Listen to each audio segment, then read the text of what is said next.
When to trade is way more important than your entry model.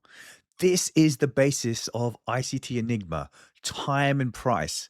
And why is it time then price and not price then time? Because the time you trade matters more than how you're trading. In this video, I'm going to show you exactly how you will know every single day when you should be trading. And the superpower you're going to use is the forexfactory.com website. Now, forexfactory.com shows you all the economic news that is due to be released. And why is this important? Because institutional traders trade based off of economic data. They don't trade based off of ICT concepts. They trade based on when data will either validate or invalidate their view. Because ultimately, it's the client that's putting forward the money, and their prediction of the market is based off of concrete things. So how do you set up your forexfactory.com dashboard? And I view this every single day. So firstly, if you go to time, make sure it is set to Eastern time. Make sure it's set to New York time. This way you won't make any mistakes, because your trading view chart should also be based in New York. I have so many students who leave my mentorship and then they start trading at the wrong time because they're not looking at the forexfactory.com calendar, or they're using their own time zone if they're based in Russia or if they're based in Europe, and they just mess things up. You can skip all that and prevent those schoolboy errors by setting this to New York. Now, let's have a look at the economic calendar for last week. And this is how I plotted out the days I was going to trade. Now, what I normally do is I also filter by high impact news, medium impact news, and non-economic calendar news. Now, what is the non-economic calendar news? It basically tells you when the bank holidays are. You need to know when the bank holidays are because trading desks will have a skeleton staff. Trust me, I worked at Goldman Sachs and JP Morgan, both on the trading floor. And during these events, you just had a few traders and salespeople in and basic support staff just to answer client queries. There was no real execution going on. If you don't know that the US has a bank holiday and you try to put on a trade, the market is probably not going to move and you're going to get stopped out. Now, what else do I care about? I want to know about USD. I want to know about the euro. I want to know about GBP. Using this, I have a pretty decent view of the market.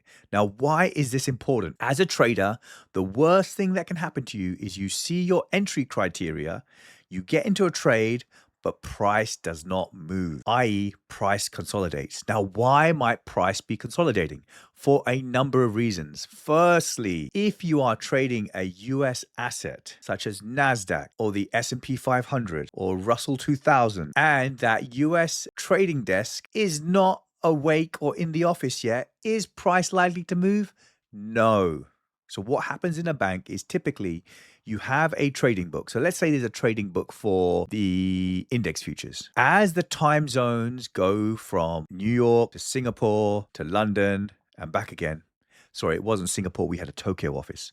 So it would be the Tokyo office that wakes up first, and they have these, let's say they have the NASDAQ 100 trading book. Just in case there's any client queries, at least they can handle those. But they're not really putting on trades. The book then moves to London. And again, London is way before when the New York market is going to move. It's only once the trading book is back in New York are clients awake and trades taking place. So firstly, you don't want to be trading too early in the day. You don't want to be trading when NASDAQ and ES is unlikely to move. Now, oil is different. Oil is more of a global market, and especially with the war that's currently taking place in West Asia, oil can move dramatically overnight. Gold is also another commodity that moves. Even though gold is denominated in USD, the demand in China and demand in other places can move gold, especially during the London session. But when it comes to the US index futures, it is primarily driven by two main factors. Is the New York desk in? And when is the open of the equities market? Now, why is the equities market important? Because at 9:30 a.m. is when the individual stocks are allowed to trade. And based off of those individual stocks, the indices will move. You've got to be aware that the 9:30 open has a big determinant factor on whether the index futures will move. I don't care if they're going to go up or down. I just need them to move. Now, outside of the 9:30 a.m., which you can predict every single day to inject volatility into the market, what else is important? Let's have a look at the economic calendar. So have a look on Monday. There is no news on Monday. So what is driving the decision of the clients who are executing trades? Well, they weren't in over the weekend, so they didn't do the analysis. So do you think they're really going to be putting on a mass number of trades before the equities open at 9:30 a.m.? No, they're not, especially as there's no news. So that's why on a Monday when there's no news, you typically want to trade after the open. Now let's have a look on Tuesday. Okay, we had CPI at 8:30 a.m. on Tuesday. Now, let's say you're trading something like the Forex pairs, GBP USD, Euro USD, or even gold or oil, which does move. That with the index futures are highly dependent upon this data. Why is CPI so important? CPI defines the current rate of inflation in the United States. And then the CPI feeds into interest rates. Interest rates is the cost of borrowing.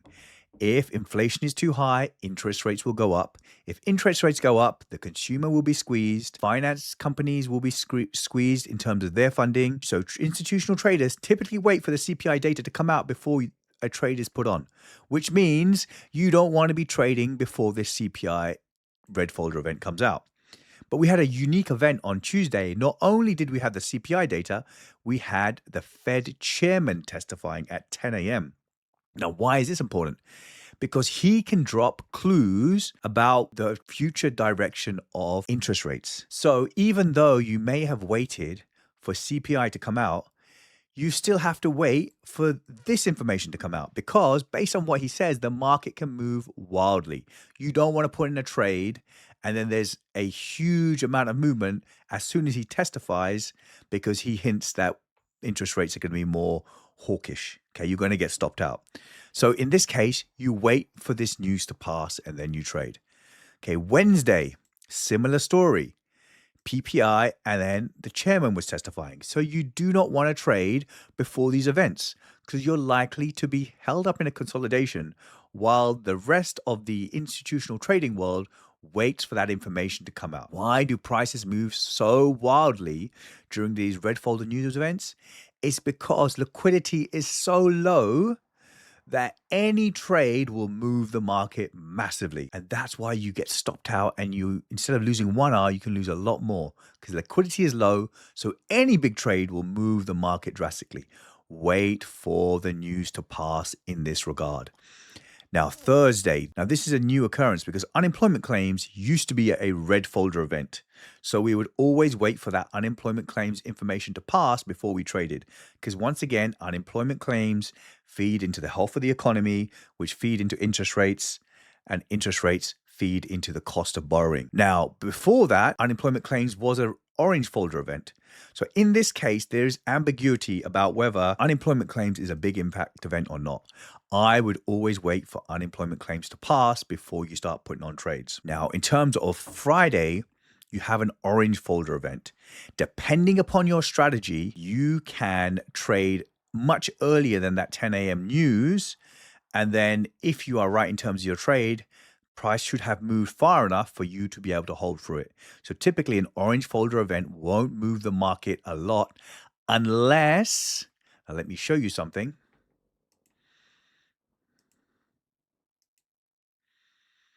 You are an oil trader and on a Wednesday, you have a yellow folder event called crude oil inventories. So even though this doesn't move the overall markets very much, it moves crude oil massively. So if you trade crude, you have to understand that at 10:30 a.m., the whole market is waiting for these crude oil inventories information to come out. Now, on a Thursday, you typically have the natural gas number that comes out at 10:30 a.m. So if you trade natural gas, you need to let this information pass before you put in a trade. It's important that you study the economic calendar and you start building a history about what moves the market and what doesn't. And as part of my mentorship, every Sunday, I map out exactly the times we are going to trade so we can ensure that time and price come together in order for us to not get stuck in a consolidation and to ride that expansion. If you would like me to teach you exactly how I trade my golden bullet trading strategies for index futures, metals, energies, currencies, and crypto so you can trade like me, there's a link to my mentorship below.